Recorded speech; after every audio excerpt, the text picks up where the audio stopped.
আমার প্রিয় চাকরি প্রত্যাশী ভাই ও বোনেরা, কেমন আছেন আপনারা সবাই? আশা করি অনেক ভালো আছেন।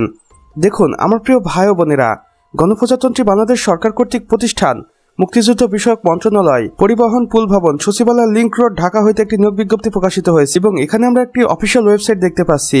আপনারা চাইলে এই অফিসিয়াল ওয়েবসাইটটি একবার ভিজিট করে আসতে পারেন এবং বাংলাদেশ মুক্তিযুদ্ধ বিষয়ক মন্ত্রণালয়ের সকল তথ্য জেনে নিতে পারেন।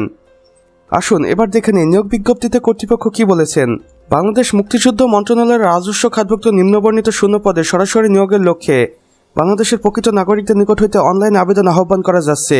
এখানে আমরা পদের নাম, পদ সংখ্যা এবং শিক্ষাগত যোগ্যতা দেখতে পাচ্ছি। আসুন এক নজরে দেখে নেই। প্রশাসনিক কর্মকর্তা 150 জন। এখানে স্বীকৃত বিশ্ববিদ্যালয় হতে স্নাতক পাশ করে আবেদন করতে হবে। এরপর হচ্ছে অফিস সহকারী কম্পিউটার মুদ্রাক্ষরিক। এখানে 400 জনকে নিয়োগ দেওয়া হবে। এখানে আপনি উচ্চ মাধ্যমিক পাশ করে আবেদন করতে পারবেন, প্লাস কম্পিউটার টাইপিংয়ের নির্ধারিত গতি থাকতে হবে। এরপর রয়েছে হিসাব রক্ষক, যেখানে 100টি শূন্যপদ রয়েছে। বাণিজ্যিক বিভাগে স্নাতক ডিগ্রি অর্জন করে আপনি আবেদন করতে পারবেন। এরপর রয়েছে অফিস সহকারী, যেখানে 400টি শূন্যপদ রয়েছে। মাধ্যমিক এসএসসি পাশ করে আপনি এখানে আবেদন করতে পারবেন। অর্থাৎ সর্বমোট 1050 জনকে নিয়োগ দেবে বাংলাদেশ মুক্তিযুদ্ধ বিষয়ক মন্ত্রণালয়। এখানে আমরা দেখতে পাচ্ছি আবেদনের সময়সীমা। আবেদন শুরু হবে 8 জানুয়ারি 2026 সকাল 10 ঘটিকা হইতে এবং আবেদনটি শেষ হবে 7 ফেব্রুয়ারি 2026 বিকেল 5 ঘটিকার আগ মুহূর্ত পর্যন্ত। আবেদন প্রক্রিয়া ও শর্তাবলী দেখুন। প্রার্থীকে অবশ্যই অনলাইনে কর্তৃপক্ষের দেওয়া অফিসিয়াল ওয়েবসাইট অথবা মন্ত্রণালয়ের নিজস্ব অফিসিয়াল ওয়েবসাইটের মাধ্যমে আবেদন ফর্ম পূরণ করতে হবে।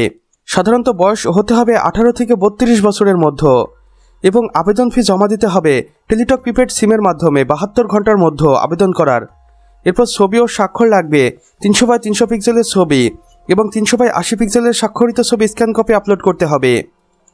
সে সাথে বিশেষ দ্রষ্টব্যে দেখতে পাচ্ছি অসম্পূর্ণ বা ভুল তথ্য সম্বলিত আবেদনপত্র সরাসরি বাতিল বলে গণ্য হবে।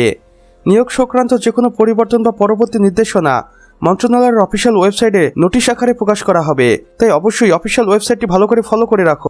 সে সাথে আপনারা যদি জানতে চান বাংলাদেশ মুক্তিযুদ্ধ বিষয়ক মন্ত্রণালয়ের লিখিত এবং মৌখিক পরীক্ষার প্রশ্নগুলো কি ধরনের হতে পারে সে বিষয়ে জানতে, তাহলে অবশ্যই আমাদের কমেন্ট বক্সে ইয়েস লিখে জানাতে ভুলবেন না। তাহলে আমি আপনাদের বিগত কয়েক বছরের বাংলাদেশ মুক্তিযুদ্ধ বিষয়ক মন্ত্রণালয়ের লিখিত পরীক্ষার প্রশ্নপত্রগুলোর নমুনাপত্র আপনাদের দিয়ে দিব।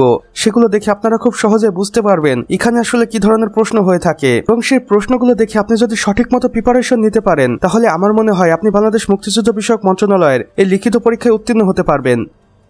তাই আপনার যদি প্রশ্নপত্র জানার সম্পর্কে আগ্রহ থেকে থাকে তাহলে অবশ্যই কমেন্ট বক্সে ইয়েস লিখে জানাতে ভুলবেন না। তো আমার প্রিয় চাকরি প্রত্যাশী ভাই ও বোনেরা, আমাদের আজকের ভিডিও এতটুকুই। ভিডিওটি ভালো লাগলে অবশ্যই একটি লাইক করে দিবেন এবং কমেন্ট বক্সে জানাবেন আপনি বাংলাদেশের কোন জেলা থেকে দেখছেন।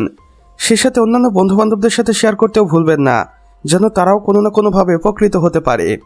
আর চ্যানেলে নতুন হয়ে থাকলে অবশ্যই সাবস্ক্রাইব করে পাশের বেল আইকনে ক্লিক করে দিন, যেন আমাদের নতুন ভিডিও নোটিফিকেশন আপনার কোনোভাবে মিস না হয়ে যায়। আমাদের সম্পূর্ণ ভিডিওটি দেখার জন্য আপনাকে অসংখ্য ধন্যবাদ।